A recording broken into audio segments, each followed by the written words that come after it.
Magandang hapon po sa inyong lahat. Ngayon po ay January 25, 2026, araw po ng linggo. Ito po ang resulta ng 3D Lotto at 2D Lotto ngayong 2 p.m. draw. Kung bago ka pa lang sa aking channel, pwede kang mag-like, share, at subscribe para updated kayo sa mga PCSO lottery results araw-araw. Para sa 2D Lotto ngayong 2 p.m. draw, ito po ang mga winning numbers. 14 and 29 in exact order.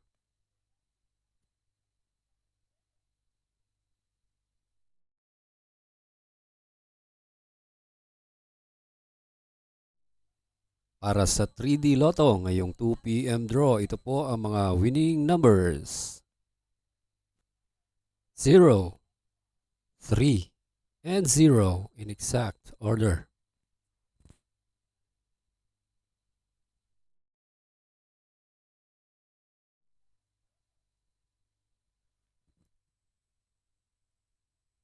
Congratulations po sa lahat ng nanalo.